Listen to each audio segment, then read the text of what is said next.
नमस्कार दोस्तों। चलिए आज से फाइनल रिवीजन शुरू करते हैं। मैंने आपसे कहा था कि आप पढ़ के आइएगा, मैं आपसे सवाल पूछूंगा। आज से बहुत सारे लोगों का भ्रम दूर होगा कि वो बहुत अच्छी तैयारी करते हैं, बहुत मेहनत से पढ़ते हैं। अगर आप इसके बाद भी टिक गए, इसके बाद भी आपने पढ़ाई जारी रखी, तब तो आप आराम से प्रीलिम्स क्वालिफाई कर लेंगे।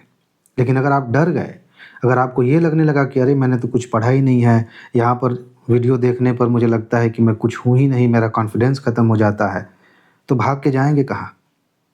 फेल हो जाएंगे। इसीलिए अगर आपको किसी भी सवाल में लगता है कि अरे ये मिस कैसे हो गया, तो वो सीखने की चीज़ है, ना कि भागने की चीज़ है। ठीक है? मैंने आपको 6 टॉपिक्स दिए थे। उनमें से पहला टॉपिक था एकीकृत पेंशन योजना। मैं इसके बारे में आपसे कुछ पूछने जा रहा हूँ और जैसे ये टॉपिक्स पूरे हो जाएंगे, इस वीडियो के लास्ट में मैं आज आपको लगभग 10 टॉपिक्स दूंगा जिन्हें पढ़ के आना है, कल पूछूंगा। ठीक है? अब एकीकृत पेंशन योजना अगर आपने पढ़ा है तो पहले ये बताइए मुझे कि यह योजना सरकारी कर्मचारियों के लिए है या फिर सरकारी कर्मचारियों के साथ साथ जो लोग सरकारी नौकरी में नहीं हैं उनके लिए भी है। ये सवाल मैं इसलिए पूछ रहा हूँ क्योंकि कुछ पेंशन स्कीम्स ऐसी हैं सरकार की जो सबके लिए हैं। आप भी उसमें शामिल हो सकते हैं अगर आप नौकरी से पहले होना चाहते हैं तो। ये पहला सवाल है। दूसरा सवाल ये है कि ये जो यूनिफाइड पेंशन स्कीम है, एकीकृत पेंशन योजना है, वो कब से लागू हुई है या कब से लागू होगी? आपने ध्यान दिया है? बहुत सारी योजनाएं इसी तरह से पूछी जाती हैं आपसे। और तीसरा, उसके बाद से मैं आपको कुछ हिंट देने वाला हूँ। तीसरा सवाल ये है कि एकीकृत पेंशन योजना केंद्र स्तर पर लागू हो रहा है कि राज्य सरकारें इसे प्राथमिक रूप से लागू कर रही हैं? ये 3 सवाल हैं। अगर आपने इस टॉपिक के शुरुआत में ही ध्यान से पढ़ा होता, पहला ही टॉपिक, पहला ही पेज, तो आप सही उत्तर तक पहुंच जाते। मैंने आपसे क्या पूछा था? मैंने आपसे पूछा है कि ये जो योजना है, ये सरकारी कर्मचारियों के लिए है कि सबके लिए है? अगर आपने ध्यान नहीं दिया है तो आप दे लीजिए। इसमें सेवानिवृत्ति के बाद पेंशन मिलेगी, ये आप जानते हैं। 1 अप्रैल 2025 से इसको लागू किया जाना है। कैसे? जब एनपीएस से, जो नेशनल पेंशन स्कीम है, उससे यूपीएस में जो लोग हैं, सरकारी कर्मचारी हैं, वो स्थानांतरित हो जाएंगे, तब से स्कीम लागू होनी है। राज्य सरकारों के पास विकल्प है कि वो इसमें शामिल हो सकती हैं। ये इनके पास विकल्प है, चाहे तो शामिल हो या ना हो। अब आप ईमानदारी से सोचिए कि इनमें से कितने प्रश्नों के जवाब, 3 ही सवाल तो मैंने पूछे हैं, कितने प्रश्नों के जवाब आपने सुनते ही बता दिए। ऐसा तो है नहीं कि मैंने अचानक से पूछ लिया। 2 दिन का समय दिया था कि इस टॉपिक को पढ़ लीजिए। नोट तो लगभग 2-3 महीने पहले आपको दी जा चुकी थी। अगर आपने नहीं पढ़ी होगी तो वो आपकी कमी है। फिर भी मैंने याद दिलाया कि ये पढ़ लीजिएगा और पूछ रहा हूँ। इसके बावजूद अगर कमी है तो ओवर कॉन्फिडेंस में मत रहिए कि आप बहुत अच्छी पढ़ाई करते हैं। आपको अच्छे से पढ़ना। आज तो मैं थोड़ा प्रेम से पूछूंगा। बहुत ऐसे सवाल हैं जो मैं स्किप करूंगा, आपको सिर्फ हिंट दे दूंगा कि ये पढ़ लीजिए। कल से मैं और गहराई से प्रश्न पूछने वाला हूँ। अच्छा, एक छोटा सा सवाल ये है इसी स्कीम में कि जब यूपीएस में कोई व्यक्ति शामिल हो जाएगा, यूनिफाइड पेंशन स्कीम में शामिल हो जाएगा, तो उसको कितनी पेंशन मिलेगी? एक सवाल और इसी में है कि कितने वर्ष की न्यूनतम सेवा के बाद ये पेंशन मिलेगी? इसमें 2 ऑप्शन से मैंने पढ़ाया था, ये टॉपिक मुझे याद है, यूट्यूब पे पढ़ा हुआ है। तो फिलहाल यही बता दीजिए कि जो मूल वेतन मिलता है, उस वेतन से कितना पैसा पेंशन के रूप में मिलेगा? ध्यान है? नहीं ध्यान है तो मैं ध्यान दिला देता हूँ। एक चीज़ मैं आपको बताऊँ, मैंने सोचा था ना कि मैं आपसे सिर्फ सवाल पूछूंगा, लेकिन मैंने सोचा कि यार अगर आपकी जगह मैं होता और सवाल सुन के दिमाग में एक बात घूमने लगती कि यार थोड़ा थोड़ा याद आ रहा है, थोड़ा सा याद आ रहा है, कोई हिंट दे दे तो मज़ा आ जाए, तो उस समय क्या करूँगा मैं वीडियो देखूँगा या पीडीएफ दोबारा खोल के पढ़ूँगा या दोनों बंद कर दूँगा। इसमें बड़ी स्ट्रगल हो जाएगी मानसिक तौर पर। और समय इतना बचा नहीं है कि मैं आपको कहूँ कि ये सवाल अगर आप नहीं जानते हैं इसका जवाब तो जाइए पीडीएफ खोलिए और उसके बाद उसे पढ़िए। मैंने सोचा कि यहीं पर हिंट दे देते हैं, अगर आपने पढ़ा है तुरंत ध्यान आ जाएगा।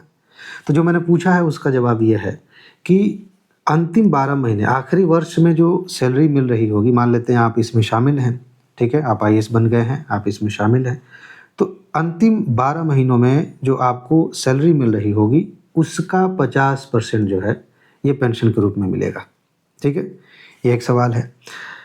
एक चीज़ और आपसे पूछी जा सकती है कि इस योजना में कोई व्यक्ति शामिल है, उसको पेंशन मिल रही है और उसकी मृत्यु हो गई, तो उसका जो नॉमिनी है, ख़ास तौर से पति पत्नी इनमें से कोई एक हो सकता है, ठीक है। अगर पति ने स्कीम ली है तो पत्नी, और पत्नी ने स्कीम ली है तो पति, तो उनको कितना मिलेगा। ये चीज़ नॉर्मली ऐसा होता है कि 50% या ऐसा कुछ स्कीम होता है, यहाँ पर आपको 60% का आंकड़ा मिलेगा, ये ध्यान रखना है।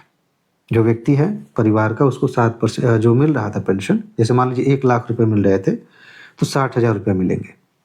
इसके अलावा बहुत सारी चीज़ें ऐसी हैं जो आपको अपने तरफ से पढ़ना है। मैंने बताया कि ये अभी शुरुआत है, मैं आराम से पूछ रहा हूँ और इसको एक बार मैंने पढ़ाया भी है, तो इसीलिए मैं ज़्यादा गहराई में नहीं लेके जा रहा हूँ आपको। लेकिन एक सवाल ये मैंने दिखा दिया, कोई बात नहीं, अब आगे से नहीं दिखाऊंगा। कोई भी व्यक्ति एनपीएस में पहले से शामिल है, नेशनल पेंशन स्कीम में पहले से शामिल है और उसे यूपीएस में शामिल होना है, तो क्या वो उसमें शामिल हो सकता है? इसका जवाब है हाँ, हमने अभी शुरू में ही बात की है।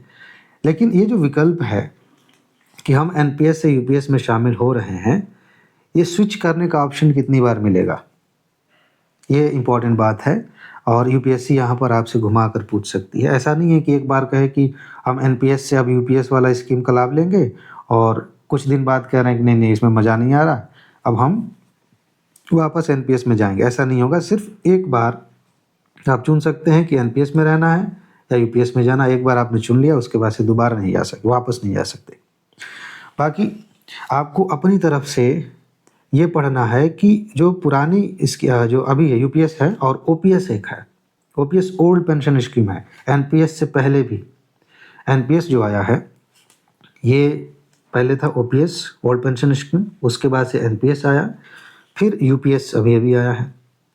एक सवाल तो यहाँ पर ये बनता है कि एनपीएस कब आया है, नेशनल पेंशन स्कीम कब आई है। डेट्स बहुत इंपॉर्टेंट होती हैं। आपको पता है? नहीं पता है तो अभी आगे देख लीजिएगा। ओपीएस के बारे में थोड़ा सा आपको पता होना चाहिए, यूपीएस आप जान ही रहे हैं। इनके बीच में जो अंतर है, मुख्य अंतर है, वो आपको एक एक लाइन याद होनी चाहिए, क्योंकि यूपीएससी ऐसे क्वेश्चन पूछ सकती है कि निम्नलिखित कथनों पर विचार कीजिए। कथन 1 2 3 4 ऐसे दे दिया, इनमें से कोई एक कथन जो है गलत है और इसी पे क्वेश्चन पूछा गया है कि अंतर क्या है तीनों में। जब आपने ध्यान से नहीं पढ़ा है तो आपसे गलती होगी, ठीक है। फिलहाल इसमें कुछ चीज़ें मैं आपको बताना चाहता हूँ कि जो ओपीएस थी, पुरानी स्कीम थी, उसमें अंशदान की आवश्यकता नहीं थी। मतलब कहने का मतलब यह है कि जो व्यक्ति काम कर रहा है, सरकारी कर्मचारी है, वो अपने पैसे में से नहीं जमा करेगा, सरकार ही पेंशन देती थी। अगर आप आज से 15-20 साल पहले अगर आपने किसी से पेंशन के बारे में बात की हो, वो तुलना करके बताएंगे तो कहेंगे कि पेंशन स्कीम अब बंद हो गई है, अब पेंशन सरकार दे ही नहीं रही है। वो क्यों कहते हैं? वो इसलिए कहते हैं कि पहले वाली स्कीम में ऐसा था कि अपनी सैलरी से कुछ नहीं कटता था, सरकार आपको पैसे देती थी, अंशदान की कोई आवश्यकता नहीं होती थी, और वही जब आप रिटायर होंगे तो आपको पैसे मिलेंगे। अभी ऐसा नहीं है। यूपीएस में जो कर्मचारी है उसके मूल वेतन में से, डीए में से पैसा कटेगा 10% और उसमें सरकार जो है 18.5% ऐड करेगी और ये सारा पैसा मिलके इकट्ठा होता रहेगा। जब आप रिटायर होंगे तब पैसे मिलेंगे। ये वाला डेटा जो है ये आपको बहुत अच्छे से याद होना चाहिए। इसके अलावा भी अंतर में और भी चीज़ें हैं, आपको पढ़नी है। और एक चीज़ यहाँ पर मैं आपको लेकर चलता हूँ। ये जो पेजेस हैं इनको आप पढ़ लीजिएगा, पीडीएफ नोट आपको दी गई है और ये रिवीजन सीरीज चल रही है, तो मैं बहुत एक एक लाइन आपको नहीं बताऊंगा यहाँ पे, और 2 दिन का समय भी तो दे रहा हूँ पढ़ने का। यहाँ पर एक डाटा आपसे पूछा जा सकता है कि एनपीएस ने ओपीएस की जगह कब ली थी। 1 जनवरी 2004 को ओल्ड पेंशन स्कीम ख़त्म हो गई थी और नेशनल पेंशन स्कीम आ गई थी, ठीक है, न्यू पेंशन स्कीम भी कह सकते हैं, ठीक है। तो ये एक तथ्य है। कभी-कभी योजनाओं पर एक प्रश्न पूछा जाता है कि इस योजना को कौन विनियमित करता है? कौन प्रशासित करता है? किस संस्था के कंट्रोल में ये योजना चल रही है? तो आपको ये बड़ा-सा नाम याद रखना है। ये छोटा वाला भी याद रख सकते हैं, लेकिन ये जल्दी याद नहीं होगा। पेंशन फंड नियामक और विकास प्राधिकरण। ये जो संस्था है, ये एनपीएस को प्रशासित करती है। अधिनियम बना था 2013 उसके तहत। ठीक है? अब चलते हैं आगे की तरफ। इसमें बाकी जो चीज़ें हैं आप इनको अच्छे से पढ़ सकते हैं। मैंने आपको लगातार 3 साल से क्रिप्टो करेंसी पढ़ाया है। कुछ दोस्त कहते हैं, कभी-कभी पुराने टॉपिक्स रिपीट होते हैं, तो वो कहते हैं कि सर ये वाला टॉपिक तो आपने पहले पढ़ाया था।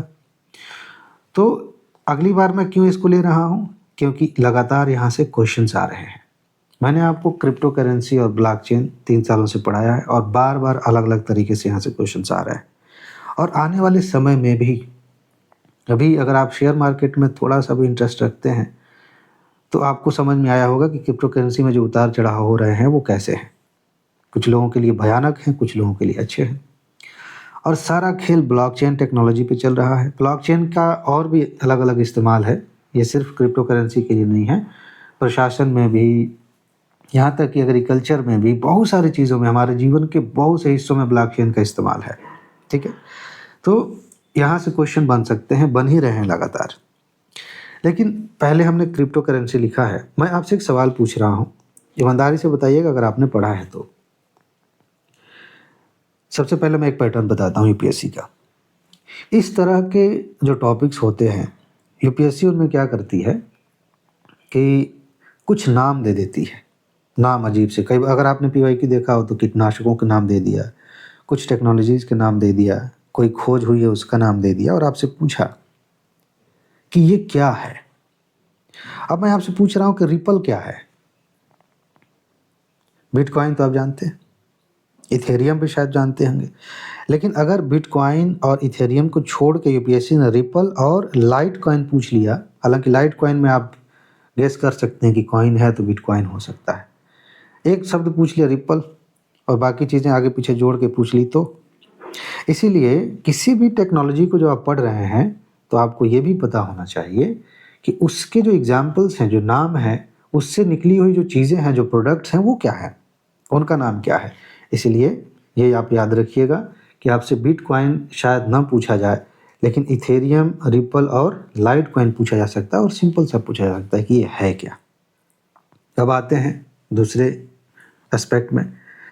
जब भी ऐसी टेक्नोलॉजीज़ पे क्वेश्चंस आते हैं तो यूपीएससी का एक पुराना ट्रेंड रहा है, 1990 के आसपास से सेम पैटर्न रहा है कि उस टेक्नोलॉजी की परिभाषा को अलग-अलग तरीके से 4 बार लिख देती है यूपीएससी और पूछती है, जैसे मान लीजिए इसी को हम कहें कि ब्लॉकचेन को सबसे अच्छे तरीके से कौन सी लाइन परिभाषित करती है। ये हो गया। अब आप बताइए, इधर नहीं, इधर आपको देखना नहीं, इसमें मैं मिटा देता हूँ, ऐसे नहीं नकल करके बता रहे हैं। आप बताइए कि ब्लॉकचेन क्या होता है। सोचिए, खाली सुन लेने से थोड़ी हो जाएगा। चलिए मैंने मिटा दिया, अब आप पढ़िए ब्लॉकचेन क्या होता है। ब्लॉकचेन टेक्नोलॉजी क्या है, मेंस में क्वेश्चंस पूछे जा रहे हैं, प्रीलिम्स में 2 बार प्रश्न आ चुके हैं और अभी भी आपको नहीं पता है कि ब्लॉकचेन क्या है, तो इसका मतलब आप सीरियसली पढ़ नहीं रहे हैं, आप बस भाग रहे हैं इधर-उधर। हज़ारों करंट अफेयर के टॉपिक्स हैं, ये है, वो है, दुनिया भर की चीज़ें हैं और लग रहा है कि आप पढ़ाई कर रहे हैं।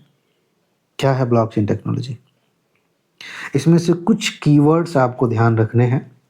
अगर आपने ध्यान रख लिया तब आप सही उत्तर तक पहुंच जाएंगे। जैसे एक होता है कि ये सार्वजनिक डिजिटल बही खाता है, उसी पर ये निर्भर करता है। मतलब ये है कि इसमें जितने भी लोग शामिल होंगे उन सब का एक्सेस यहाँ तक होगा। विकेंद्रीकृत है। सबसे मज़ेदार चीज़ ये है कि ये विकेंद्रीकृत है। यूपीएससी इसमें वी को हटा दे, यहाँ पर सिर्फ लिख दे केंद्रीकृत है, तो बहुत सारे लोग इतने प्यार से फिसलेंगे यहाँ पर कि उनको लगेगा कि अरे यही तो है, यही तो हमने पढ़ा है। विकेंद्रीकृत, डिसेंट्रलाइज्ड, केंद्रीकृत, सेंट्रलाइज्ड। अब विकेंद्रीकृत का फ़ायदा ये होता है कि जितने भी पार्टिसिपेंट्स हैं उन सबके द्वारा ये कंट्रोल होगा। कोई एक व्यक्ति चाहे सिस्टम को बदल दें, कोई बड़ा चेंज कर दें तो ऐसा होगा नहीं, सबको पता भी चलेगा। तो ये चीज़ होती है और इसीलिए कहा जाता है कि प्रशासन में भी इसका इस्तेमाल किया जाना चाहिए। साउथ के शायद तेलंगाना में या तमिलनाडु में कोई कचरा प्रबंधन में भी इसके इस्तेमाल की बातें चल रही थी। तो ये चीज़ आपको पता होनी चाहिए, ठीक है? और वैश्विक स्तर पर जो कंप्यूटर है सब जुड़े हुए हैं इससे, जो भी इसमें शामिल है। ये सारी बातें आपने पढ़ी हैं। 2 बातें मैं फिर से याद दिला रहा हूँ। 2 शब्द आपको अच्छे से याद रखना चाहिए जब भी आप ब्लॉकचेन पढ़ रहे हैं। तो विकेंद्रीकृत ये बही खाता है और इसमें भी आप एक चीज़ और कहा था, यही मेरे ख्याल से विकेंद्रीकृत ये हो गया। उसके अलावा इसमें कोई भी चेंज कोई व्यक्ति एक व्यक्ति करना चाहे तो नहीं कर सकता, ठीक है? और भी लोगों को पता चलेगा, ऐसा नहीं है कि सब चुपके से कुछ बदलाव हो जाएगा। इसके अलावा एक सवाल मैं आपसे पूछ रहा हूँ, प्रैक्टिकल लाइफ में कुछ चीज़ें ऐसी होती हैं जो यूपीएससी पूछ लेती है। मान लीजिए कि आपने बिटकॉइन खरीद लिया, तो आप उसे किस बैंक में रख सकते हैं? मैंने तो आपको दिखा भी दिया। अगर आपने अच्छे से पढ़ा है तो आप तुरंत समझ जाएंगे कि मैं गलत पूछ रहा हूँ। लेकिन अगर आपने नहीं पढ़ा है तो अभी भी समझ में नहीं आएगा कि मैं क्या पूछ रहा हूँ। क्रिप्टो करेंसी के लिए, जैसे मान लीजिए आप शेयर मार्केट में शेयर खरीदते हैं, तो बहुत ज़रूरी है कि आपके पास डीमैट अकाउंट होना चाहिए। वैसे ही अगर आप क्रिप्टो करेंसी का यूज़ करना चाहते हैं, खरीदना चाहते हैं, बेचना चाहते हैं, रखना चाहते हैं, तो आपके पास एक डिजिटल वॉलेट होना चाहिए। उसके बाद ही आगे आप जो कुछ भी कर पाएंगे, ठीक है? ये चीज़ आपको पता होनी चाहिए। इसके अलावा एक सवाल यूपीएससी आपसे पूछ सकती है कि माइनिंग क्या होती है, या माइनिंग को सबसे अच्छे तरीके से कौन सा शब्द परिभाषित करता है, बताइए। वो वाली माइनिंग नहीं, वो खनन वाला नहीं, जो कोयला निकाल रहे हैं, लौह अयस्क निकाल रहे हैं, वो वाला नहीं। डिजिटल दुनिया में माइनिंग क्या होती है, ये चीज़ बहुत ज़रूरी है। अगर आप ब्लॉकचेन टेक्नोलॉजी पढ़ रहे हैं, अगर आप क्रिप्टो करेंसी के बारे में पढ़ रहे हैं, अगर याद है तो ठीक है, नहीं तो मैं हिंट दे रहा हूँ। ज़्यादा समय होता ना, एग्ज़ाम करीब नहीं होता, तब मैं आपसे पूछता और बताता कुछ नहीं। अभी तो एग्ज़ाम करीब है तो मैं सोच रहा हूँ कि नहीं ज़्यादा आपके दिमाग पर जोर नहीं पड़ना चाहिए। लेकिन मुझे ऐसा लगता है कि आज के समय में लोग बातें बड़ी-बड़ी करते हैं, वीडियोज़ खूब देखते हैं, समय बहुत ज़्यादा लगाते हैं, लेकिन ध्यान से पढ़ते नहीं हैं। हो सकता है मैं गलत हूँ, लेकिन ऐसा मुझे महसूस होता है कि अब अटेंशन लोगों का कम हो गया। जल्दी-जल्दी कुछ देख लिया और भाग गए, गहराई में उतरने की कोशिश नहीं करते। इसीलिए आप देखिए कि सब कुछ बढ़ता चला जा रहा है, मतलब ज्ञान का स्तर बढ़ रहा है, टेक्नोलॉजी बढ़ रही है, एक्सेस बढ़ रहा है, आप कुछ भी चैट जीपीटी से पूछ सकते हैं। इसके बावजूद कट ऑफ में अंतर नहीं आ रहा है। सोचिए कितने ये मतलब सोचने वाली बात नहीं है यूपीएससी का। ये मत समझिए कि बकवास कर रहा हूँ, बहुत इंपॉर्टेंट बात है। अगर आप 50% लेके आ गए, तो चाहे आप किसी भी कैटेगरी से हों, प्रीलिम्स में आप 100% श्योर हो सकते हैं कि आप क्वालिफाई करेंगे ही करेंगे। और फाइनल रिजल्ट में भी अगर आप 50% लेके आ जाते हैं, तो आप इसमें श्योर हो सकते हैं कि टॉप 50 में तो आप आराम से आ जाएंगे। इतनी सारी चीज़ें हो गई हैं, रिसोर्सेज इतने आसानी से मिल जा रहे हैं, इसके बावजूद ये कट ऑफ नहीं बदल रहा है। इसका मतलब ये है कि जो लोग तैयारी कर रहे हैं उनका लेवल या तो नहीं बढ़ रहा है, या यूपीएससी का जो पैटर्न है वो बहुत कठिन होता जा रहा है, उतना भी कठिन नहीं हो रहा है। जिस हिसाब से यूपीएससी का पैटर्न थोड़ा-थोड़ा बढ़ रहा है, उससे तेज़ी से रिसोर्सेज बढ़ रहे हैं। तो इस हिसाब से तो कट ऑफ ज़्यादा होनी चाहिए, 50 या 60 पे होना चाहिए था, 70 पे होना चाहिए, नहीं हो रहा है। इसलिए नहीं हो रहा है क्योंकि अब पढ़ाई में डिस्ट्रैक्शन ज़्यादा है। और यही आपके लिए, उन लोगों के लिए जो सीरियस हैं, एक एडवांटेज है कि आप थोड़ा-सा भी ज़्यादा मेहनत करेंगे, थोड़ा-सा ज़्यादा अटेंशन देंगे, थोड़ा-सा ज़्यादा अनुशासन में आएँगे, बहुत आसानी से क्वालिफ़ाई करेंगे। खैर, वापस आते हैं, माइनिंग के बारे में आपसे पूछ रहा था। माइनिंग एक प्रक्रिया है, इसके माध्यम से क्रिप्टो करेंसी प्राप्त की जाती है।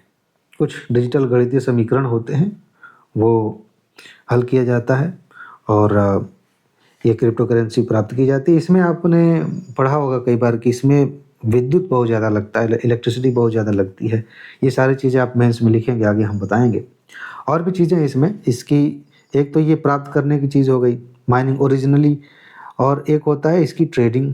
तो वो तो जो जैसे शेयर आपने खरीद लिया, बेच दिया, मेन कंपनी को पता भी नहीं है कि आप कहाँ बेच रहे हैं, किसको कर रहे हैं, मतलब पता होगा लेकिन उस पे असर नहीं पड़ रहा है। वैसे ही इसका भी है कि ट्रेडिंग माइनिंग से थोड़ा-सा अलग है। बाकी एक चीज़ मैंने आपको बता दी है, फिर से पूछ रहा हूँ कि ब्लॉकचेन टेक्नोलॉजी क्या होती है? यहाँ पर आप इस पेज को पढ़ेंगे तो बहुत अच्छे से समझ जाएँगे। अब हम आगे बढ़ते हैं और इस टॉपिक को छोड़ते हुए अगले टॉपिक पे पढ़ते हैं। ये पूरा आपको पढ़ना है। ये मत सोचिएगा कि जिस पे मैं सवाल नहीं पूछ रहा हूँ, वो बकवास चीज़ है। एग्ज़ाम करीब है, मैं वो बातें आपसे पूछ रहा हूँ जिनके बिना एक क्वेश्चन नहीं बन सकता। लेकिन मैं ये नहीं कह सकता कि सिर्फ़ उसी को लेकर क्वेश्चन बनाया जाएगा और बाकी जो चीज़ें यहाँ पर दी गई हैं, इनसे पूछा ही नहीं जाएगा। मैं जो बता रहा हूँ वो मेन चीज़ें हैं, वो तो याद होनी ही चाहिए, अनिवार्य है। लेकिन आपको नोट में ये बातें दी गई हैं तो इन्हें भी पढ़ना है। ठीक है?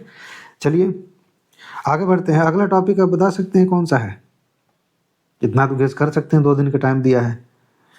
अगला टॉपिक है भारत में जातिगत आंदोलन। और जातिगत आंदोलनों पे तो मैंने हिस्ट्री में आपको बहुत विस्तार से सब कुछ पढ़ाया है। इसमें करंट अफेयर में जो बातें थी, 2-3 तथ्य हैं जो बार-बार पूछे जाते हैं। उन पे मैं आपसे सवाल पूछूँगा कि भारत में जातिगत आंदोलनों पे जब आप पढ़ रहे हैं और ख़ास तौर से इस टॉपिक को जहाँ पे ये दिया गया है नीचे, इसमें पढ़ रहे हैं तो कौन-कौन सी चीज़ें आपको याद रखनी चाहिए थी? एक क्वेश्चन पीसीएस परीक्षाओं में भी पूछा जाता है, यूपीएससी ने भी पूछा है। जातिगत जो जनगणना हुई थी, अंतिम अंग्रेज़ों के ज़माने में, वो कब हुई थी? ये बहुत ही ज़्यादा महत्वपूर्ण तथ्य है। इतिहास में यूपीएससी डेट्स पूछने लगी है, वर्ष तो ठीक है, दिनांक भी पूछने लगी है कि 8 अगस्त को ये कौन-सी घटना हुई थी, इस तरह से। तो सॉरी अब ये बताइए कि अंतिम जातिगत जनगणना कब हुई थी? कुछ याद आ रहा है? याद आ रहा है, बहुत अच्छी बात है। नहीं याद आ रहा है तो अब से नहीं भूलना चाहिए। अंतिम जातिगत जनगणना हुई थी 1931 में और उसके बाद से कुछ आंकड़े इकट्ठे किए गए थे 2011 में भी, लेकिन सरकार ने उसे पब्लिक नहीं किया। उसकी बात होती रहती है। जातिगत जनगणना पे सरकार अभी मान भी गई है कि कराएंगे, देखिए क्या होता है। लेकिन जब इस पे सवाल पूछा जाएगा तो ये बहुत इंपॉर्टेंट तथ्य है, यहाँ से क्वेश्चन पूछा जा सकता है क्योंकि ये लगातार कई सालों से चर्चा में है और इस पर अभी काम होना बाकी है। यूपीएससी का एक पैटर्न ये भी है कि कोई बहुत बड़ा मुद्दा है, उस मुद्दे पर चर्चा चल रही है और लग रहा है कि भविष्य में कहीं इस पर काम हो सकता है। यूपीएससी आज ही उस पे क्वेश्चन पूछ लेती है। बहुत सारे ऐसे क्वेश्चंस आए हैं, ठीक है? कि देखें आप इसको फॉलो कर रहे हैं कि नहीं। और बहुत सारी चीज़ें ऐसी हैं जो ऐसे चल रही हैं, जैसे मान लीजिए 2 साल से चर्चा में है, 1 साल बीत गया, 2 साल बीत गए, तीसरे साल में ये होना है। बीच में लोग छोड़ देते हैं। बीच में लगता है 2 साल से चर्चा में है, ये तो क्वेश्चन इस पे आ नहीं रहा है।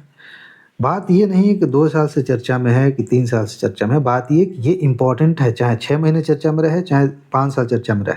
जैसे एसडीजी लगातार क्वेश्चन्स आते हैं, 2015 से प्रश्न पूछे जा रहे हैं। अब आप ये नहीं कह सकते कि सस्टेनेबल डेवलपमेंट गोल्स हम इतने सालों से सुनते आ रहे हैं, पढ़ते आ रहे हैं, इसको छोड़ देते हैं, यहाँ से क्वेश्चन नहीं आएंगे, आ ही रहे हैं।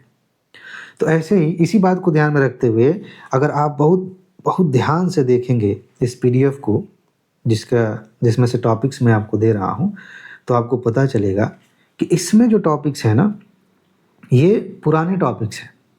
लगभग 2 साल के करंट अफेयर में कवर कर रहा हूँ और यही रीज़न है कि करंट अफेयर में आप देखेंगे लगभग 40% करंट अफेयर के क्वेश्चन जो होते हैं वो 1.5 साल के आसपास के होते हैं, 1.5 से 2 साल के बीच के। ऐसा नहीं कि बकवास होते हैं, जो सबसे ज़्यादा चर्चा में थे उनको यूपीएससी लेकर क्वेश्चन पूछती, तो वो मैंने शामिल कर लिया है। और इसीलिए जब मैं क्वेश्चंस दिखाता हूँ, सबूत दिखाता हूँ, तो ज़्यादा क्वेश्चंस लड़ जाते हैं।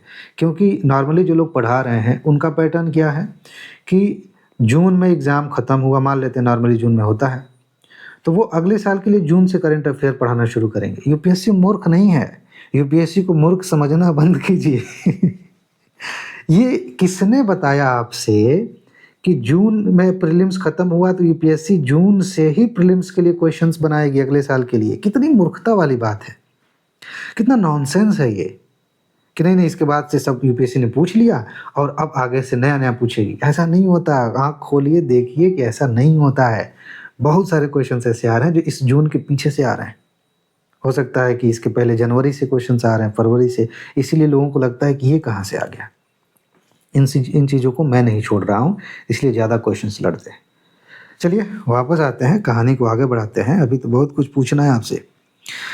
आप मुझे ये बताइए कि गुलामगिरी पुस्तक किसने लिखी थी और कब लिखी थी?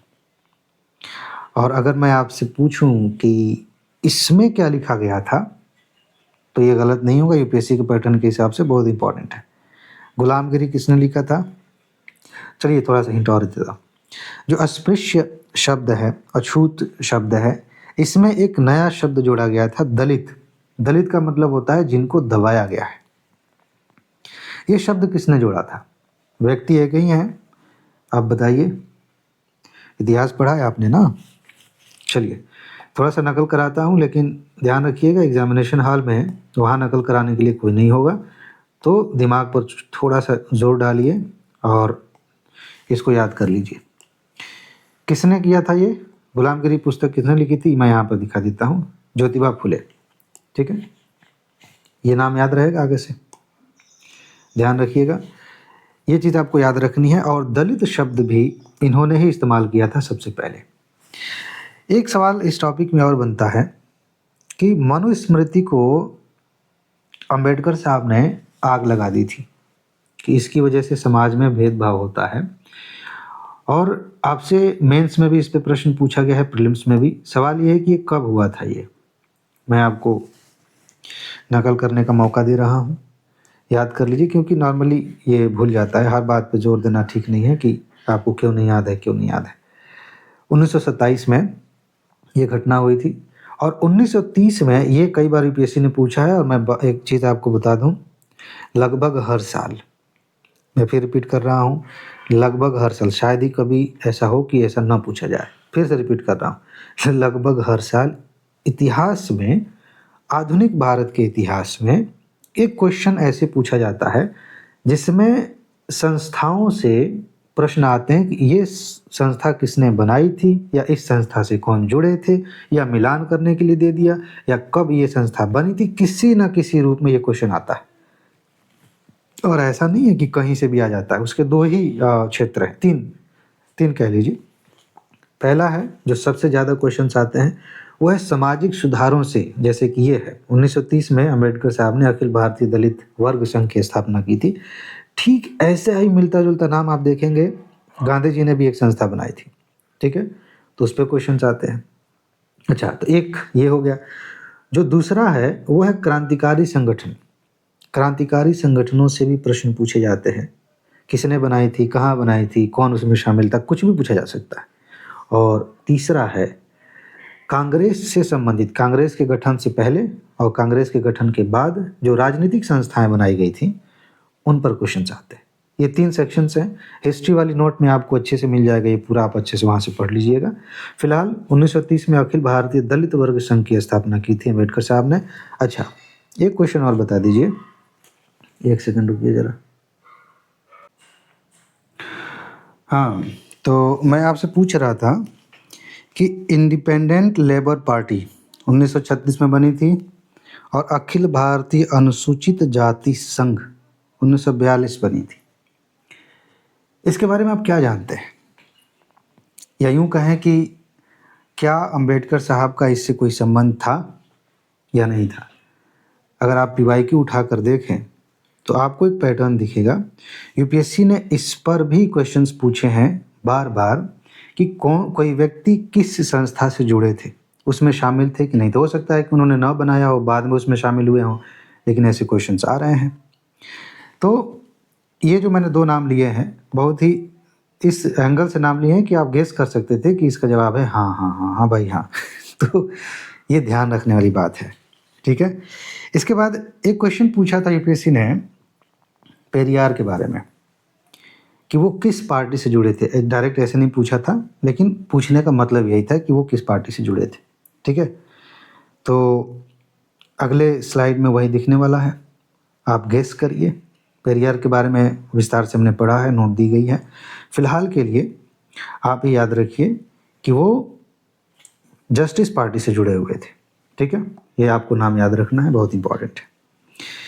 इसके अलावा मेंस में एक क्वेश्चन पूछा जाता है, प्रीलिम्स में भी आएगा ये। दो प्रश्न पूछे गए हैं। एक क्वेश्चन है कि सामाजिक सुधार आंदोलनों के संदर्भ में अंबेडकर साहब और गांधी जी, इनमें किन बातों में सहमति थी और किन में असहमति थी, ये बात। और दूसरी चीज़ कि सुभाष चंद्र बोस और महात्मा गांधी, इनके विचार कहाँ पर एक जैसे थे, कहाँ पर अलग थे। इन बातों को लेकर क्वेश्चंस आए हैं। प्रीलिम्स में भी ऐसे प्रश्न पूछे जा सकते हैं, और प्रीलिम्स में ऐसा नहीं पूछा जाएगा किसी एक बिंदु पर। जैसे मान लीजिए मैं कह रहा हूँ कि वर्ण आश्रम जो व्यवस्था है, वर्ण बनाए गए हैं, उन पर अंबेडकर और गांधी, इन दोनों के बीच में सहमति थी या नहीं थी, और अगर नहीं थी तो किस मुद्दे को लेकर नहीं थी। ठीक है, इसमें कौन सी ऐसी बात थी, तो इसे थोड़ा सा आप अच्छे से पढ़ लीजिएगा। नॉर्मली यूपीएससी इसमें वर्णाश्रम की जगह पर कोई और चीज़ दे सकती है कि इस बात पर दोनों जो है असहमत थे। हो सकता है कि उसमें वो एक जैसे थे। जैसे मान लीजिए कि दलितों के उत्थान को लेकर के इनके बीच में असहमति थी। नहीं, ऐसा नहीं है, दोनों चाहते थे कि उत्थान हो, लेकिन अंबेडकर साहब कहते थे कि हमारे यहाँ जो वर्ण व्यवस्था है, इसकी वजह से भेदभाव शुरू होता है, इसकी वजह से सारी नौटंकी है समाज में। गांधी जी कहते थे कि नहीं, ये तो कर्म के आधार पर चीज़ें सिस्टमेटिक की गई हैं, उनका अपना तर्क था। ठीक है, तो ये चीज़ पहचान में होनी चाहिए। इसके अलावा आगे बढ़ते हैं, और एक ऐसा सवाल मैं आपसे पूछ रहा हूँ जिसके बारे में अगर आपने पढ़ा है, नोट अगर आपने ली है, तो थोड़ा बहुत तो गेस कर ही लेंगे। नहीं लिया है नोट, नहीं पढ़ा है इसके बारे में, तो हो सकता है कि आप कहें कि ये क्या है। और सवाल ये है कि हैफ्लिक सीमा क्या है। सीधा सा क्वेश्चन पूछा जाएगा। दो तरह के क्वेश्चन आएंगे। एक क्वेश्चन ये आ सकता है सिंपल सा कि ये क्या है, ठीक। और दूसरी चीज़ इसी पर, मतलब क्या है का मतलब ये है कि पूछ लिया कि हैफ्लिक सीमा क्या है, और उसमें 4 ऑप्शंस दे दिए गए। और दूसरे तरह से क्वेश्चन पूछा जा सकता है कि हैफ्लिक सीमा के बारे में निम्नलिखित कथनों पर विचार कीजिए, या फिर कौन सी लाइन सबसे अच्छी व्याख्या करती है। ऐसे क्वेश्चन आते हैं। लेकिन आपकी सबसे बड़ी आफत तो यही होगी अगर आपने नहीं पढ़ा है कि यार ये तो पहली बार सुन रहे हैं, ये हैफ्लिक सीमा क्या है। बहुत ज़रूरी है, इसको पढ़ के जाइएगा, यहाँ से क्वेश्चन आ सकता है। देखिए, मैं थोड़ा सा आपको समझा देता हूँ भाई। जो हमारा शरीर है, जो जीवन चक्र है, छोटा बच्चा होता है, धीरे धीरे बढ़ता है, बूढ़ा होता है, कोशिकाएं विभाजित होती रहती हैं, नई कोशिकाएं बनती रहती हैं, ये इसका बेस है।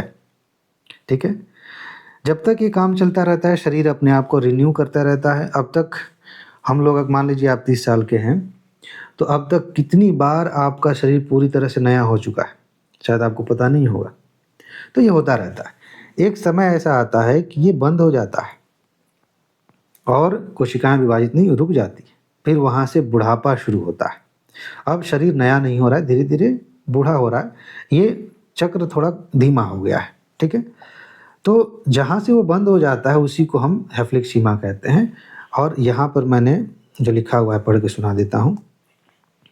हैफ्लिक सीमा बताती है कि मनुष्यों सहित जीवों में एक अंतर्निहित सेलुलर ब्लॉक होता है, क्लॉक होती है, कोशिकीय घड़ी होती है, जो अधिकतम जीवन काल निर्धारित होती है। जहाँ तक ये जाकर रुक जाएगी, उसके बाद से फिर डाउनग्रेड होना शुरू हो जाएगा, शरीर अब पुराना होना शुरू हो जाएगा, फिर तो मरना ही है एक दिन।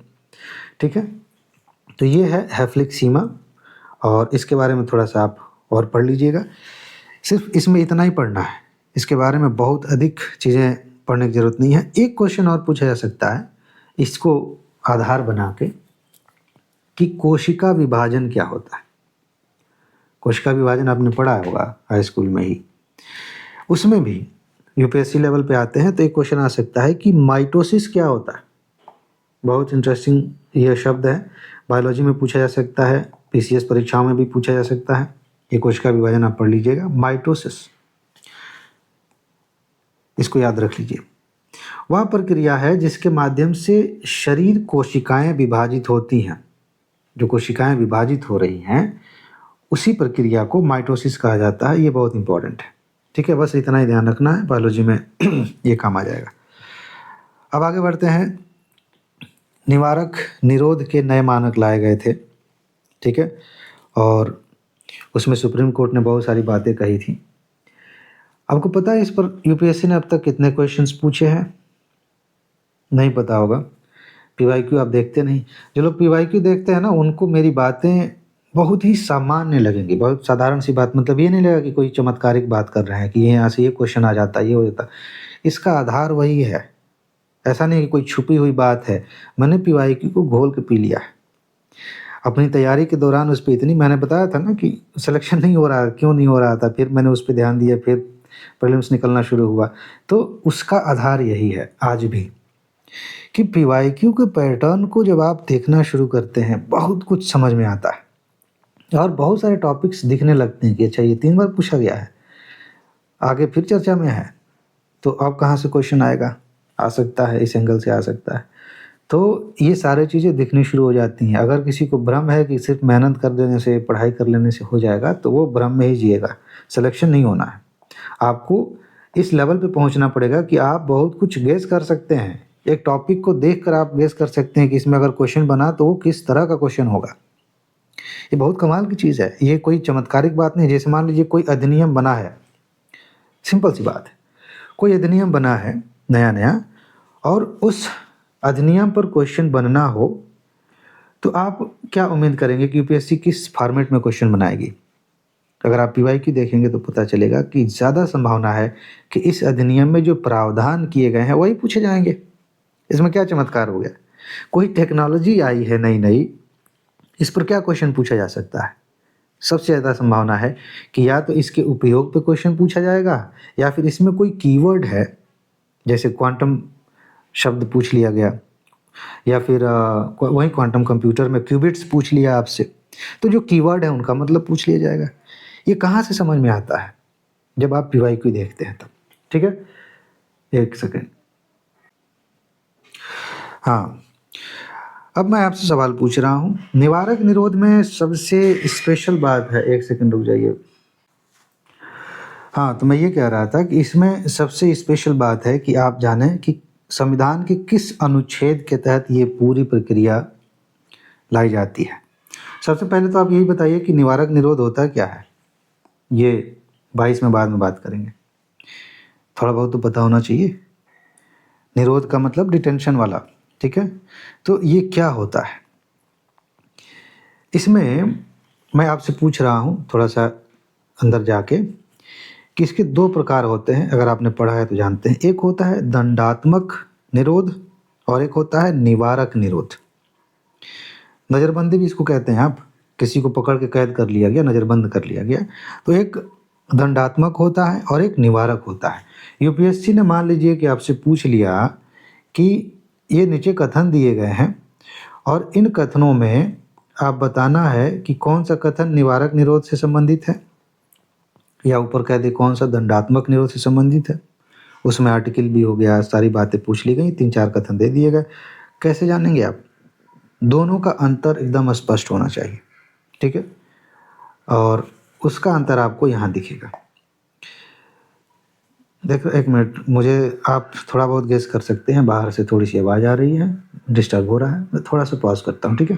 अभी आगे बढ़ेंगे, तब तक सोचिए, आप पढ़िए। हाँ, तो मैं क्या कह रहा था कि 2 तरह का ये डिटेंशन होता है। एक होता है दंडात्मक। अगर आपको पता है तो ठीक है, नहीं पता है तो मैं थोड़ा सा बता देता हूँ। देखिए, सीधी सी बात ये है कि किसी ने गलती की है और बाकायदा न्यायालय में उसका केस चला है, सुनवाई हुई है और पता चला किसने गलती की, अब उसको पकड़ के जेल में डालो। सीधी सी बात है। यह विधि द्वारा स्थापित प्रक्रिया का पालन करना है। ये भी पूछा गया है एक बार, विधि द्वारा स्थापित प्रक्रिया क्या होती है, ठीक है। ये दंडात्मक निरोध है, दंड दिया गया है। एक होता है निवारक निरोध, जिसके बारे में हम बात कर रहे हैं। ये क्या होता है? किसी ने गलती अभी की नहीं है, लेकिन उसके लक्षण लग रहे हैं कि ये गलती करेगा, उसको पकड़ के जेल में डाल दिया गया, उसके घर पे ही डिटेन कर लिया गया। बहुत सारे तरीके इसके होते हैं। इसका मिसयूज़ बहुत होता है। सरकारें बहुत सारे लोगों को, जो खासतर से जो पॉलिटिकल विचार वाले लोग होते हैं उनको ऐसे पकड़ लेती है। कई बार ऐसा होता है, जैसे मान लीजिए अभी वो लद्दाख के लेकर के वांगचुक साहब कर रहे थे, सोनम वांगचुक। उनको लेके जेल में बंद कर दिया, कोई आधार नहीं है, कुछ नहीं है, पता नहीं क्या डर है। तो इसका मिसयूज़ भी बहुत ज़्यादा होता है। ये दोनों का अंतर आपको पता होना चाहिए। अब एक सवाल यहाँ पे बन सकता है कि जो अनुच्छेद 22 है, इसके 2 भाग हैं, दोनों के बारे में आपको पता है कि नहीं? ये बहुत ज़रूरी है। और इसमें जो आपको ध्यान रखना है वो ये है कि पहला भाग किससे जुड़ा हुआ है। मान लीजिए ऐसे यूपीएससी ने क्वेश्चन पूछ लिया कि ये वाली बात जो है अनुच्छेद 22 के पहले भाग से जुड़ी हुई है, आपको पता भी नहीं है। कई लोगों को तो ये नहीं पता होगा कि पहला भाग दूसरा भाग जैसा कुछ है। दूसरी बात यह है कि क्वेश्चन यूपीएससी ने पूछ लिया कि किस भाग में, अनुच्छेद 22 के किस भाग में भारत के नागरिकों और गैर नागरिकों दोनों के लिए नज़रबंदी की, डिटेंशन की बात की गई है। पता ही नहीं है। पता है तो बहुत अच्छी बात है, मैं ज़बरदस्ती ये नहीं कह रहा हूँ कि आप पढ़ के आएँ फिर भी नहीं पता है। मेरी बात मानो, तुमको कुछ नहीं आता, ऐसा नहीं है। मतलब मैं ये कह रहा हूँ कि नहीं, अगर आपने पढ़ा है तो दिक्कत की बात है। चलिए मैं थोड़ा सा समझा देता हूँ। और पहले भाग में ही ना वो 24 घंटे वाली बात है कि किसी को पकड़ लिया गया है तो उसको 24 घंटे के अंदर मजिस्ट्रेट के सामने पेश करना होता है। ठीक है, ये चीज़ बहुत महत्वपूर्ण है। एक बात, कई कई लोग जो है कंफ्यूज हो जाते हैं, ये 24 घंटे वाला, जो थोड़ा ज़्यादा दिमाग लगा के पढ़ते हैं, थोड़ी गहराई में जाना चाहते हैं कि ये 24 घंटे किस टाइप के हैं, क्या इसमें यात्रा का समय शामिल है या नहीं शामिल है। कुछ लोग कहते हैं कि इसमें यात्रा का समय शामिल नहीं है। ये गलत बात है, यात्रा का समय मिलाकर 24 घंटे है। क्यों? क्योंकि जो मजिस्ट्रेट है वो ऐसा कहीं नहीं है कि वो कहीं बैठा हुआ है 500 किलोमीटर दूर, जिले में ही। आप ये बताइए कि ये ज़िला है, कितना बड़ा ज़िला हो सकता है कि किसी व्यक्ति को 24 घंटे में उसके मुख्यालय तक नहीं पहुंचाया जा सकता जहां पर मजिस्ट्रेट बैठता है। कितना बड़ा हो सकता है? तो इसीलिए ये बात आप ध्यान रखिएगा कि 24 घंटे में यात्रा का भी समय शामिल। अगर ऐसा नहीं होता तो बहुत सारे लोगों के साथ बहुत सारी समस्याएं होंगी। कई कई दिन लगा देंगे कि हम यात्रा में ही हैं, ट्रैफिक में फंसे हुए हैं, और भी समस्याएं, इसको आज नहीं लेके आ पाएंगे, अब कल लेके आएंगे, रात हो गई है, जो भी हो गया, बहुत सारी समस्याएं हो सकती हैं। ये 24 घंटे यात्रा में भी शामिल है, सब मिला के 24 घंटे के अंदर उसको लेके जाना है। बाकी कुछ बातें यहाँ पर लिखी हैं, आप एक बार पढ़ लीजिएगा, मैं रिवाइज करा देता हूँ। पहला भाग, सामान्य कानून के तहत अधिकारों, इसमें शत्रु, विदेशी या निवारक निरोध कानूनों के तहत हिरासत में लिए गए व्यक्तियों को छोड़कर, मतलब जो शत्रु देश से हैं, युद्ध में जो पकड़ाए हैं, उनको छोड़ करके बात की जा रही है, उससे संबंधित है। तो ये अंतर है। पहला भाग हमारे देश के जो है ना, जो सामान्य कानूनों के तहत आते हैं, उनके लिए बात की गई है। दूसरा वाला जो भाग है उसमें कहा गया है कि नागरिकों के साथ साथ गैर नागरिक भी इसमें शामिल होंगे। ठीक है, ये चीज़ ध्यान रखिएगा। बाकी कुछ और बातें हम ध्यान रख सकते हैं, इसको आप विस्तार से पढ़िएगा। एक क्वेश्चन मैं आपसे पूछूं कि निवारक निरोध से संबंधित कानून बनाने की शक्ति किसके पास है? फट से बताइए, 1 सेकंड में बताइएगा। बता दिया? मैं कहूँगा आपने शायद गलत बताया। तो अगर आपने जल्दबाजी की होगी और पीसीएस, यूपी पीसीएस के पैटर्न को बहुत अच्छे से देखा होगा तो आप गलत भी कर सकते हैं, क्योंकि यूपीएससी ऐसे क्वेश्चंस खूब पूछती है कि इस पर कानून बनाने की शक्ति किसके पास है, और उसमें संसद, राज्य विधानमंडल ऐसे दे दिया जाता है। यहाँ आपको समझना है, बहुत इम्पोर्टेंट बात है कि इस पर कानून बनाने की शक्ति संसद को भी है और राज्य विधानमंडल को भी है। लेकिन ध्यान देने वाली बात यह है कि रक्षा, विदेशी मामले और भारत की सुरक्षा से जुड़े कारणों के लिए जो निवारक निरोध वाले कानून हैं, उन पर विशेष अधिकार है संसद को कि संसद इस पर कानून बनाएगी। इसके अलावा आप यहाँ देखें कि संसद और राज्य विधानमंडल दोनों ही सुरक्षा, लोक व्यवस्था बनाए रखने तथा समुदाय के लिए आवश्यक आपूर्तियों से संबंधित सेवाओं को बनाए रखने के लिए इस तरह के मामलों में ये दोनों मिलकर कानून बना सकते हैं। ये अंतर है और इसी अंतर का फ़ायदा यूपीएससी आपसे उठाएगी। एक क्वेश्चन मैं आपसे पूछ रहा हूँ, बहुत इंटरेस्टिंग चीज़ है कि किसी व्यक्ति को पकड़ के बंद कर लिया गया है, सुनवाई नहीं हो रही है, अभी जेल में बंद है। कितने महीने तक उसको जेल में रखा जा सकता है? इस पर प्रश्न पूछा गया है। कितने महीने? 2, 3, 4, 5, 6, 7, 8, 9, 10, कितने महीने? देखिए, किसी भी व्यक्ति को, चाहे वो कोई भी हो, अगर डिटेन किया गया है तो 3 महीने से ज़्यादा समय तक उसे हिरासत में नहीं रखा जा सकता। हाँ, उसको इसके आगे रख सकते हैं हिरासत में, लेकिन एक शर्त होगी। शर्त ये होगी कि एक कमेटी बनाई जाएगी। कमेटी में सुप्रीम कोर्ट के जज भी होंगे। वो कमेटी विचार करेगी कि मामला कितना गंभीर है, इसको और समय तक रख सकते हैं, तब रखा जा सकता है, ऐसे नहीं। ठीक है। एक क्वेश्चन और मैं आपसे पूछ रहा हूँ कि ये जो 3 महीने हैं, इनको घटाकर 2 महीने किए गए थे। एक संशोधन हुआ था। ठीक है। हाँ, तो मैं कह रहा था कि एक संशोधन किया गया था और उसमें इस 3 महीने वाली अवधि को घटाकर 2 महीने कर दिए गए थे। वो संशोधन कौन सा है ये बताइए, कब हुआ था? ये याद रखना ज़रूरी है। 44वां संशोधन हुआ था 1978 में और उसमें ये बात कही गई थी। ठीक है। अब एक काम मैं झेल रहा हूँ, आप भी झेलिए। एक्चुअली पड़ोस से आवाज़ आ रही है, बगल से थोड़ी बहुत। तो अब वीडियो समाप्त होने की कगार पे है। मैं इसी में रिकॉर्डिंग करूँगा, बीच बीच में डिस्टर्ब हो सकता है आपको पता भी ना चलता हो उतना, मेरा हो रहा है तो कोई बात नहीं, इसको झेलते हैं। अब मैं कंटिन्यू रखूँगा। तो ये संशोधन हुआ था, इसको घटाकर 2 महीने कर दिया गया था। बात यह है कि ये अभी लागू नहीं हुआ है, ये चीज़ ध्यान रखिएगा। कुछ निवारक निरोध से संबंधित कानून बनाए गए हैं, ये आपको ध्यान होने चाहिए। ठीक है, ये याद रख लीजिएगा। इसके बाद कुछ मामले हैं, मैं आपको दिखा देता हूँ। इन मामलों को याद रख लीजिएगा, यहाँ से क्वेश्चन पूछे जा सकते हैं। मेंस में कभी कभी प्रश्न आ जाते हैं, कभी कभी प्रीलिम्स में आ जाते हैं। यहाँ पर रुक जाइए, ये एक मरियप्पम का मामला है। एक सेकंड रुक जाइए ज़रा। तो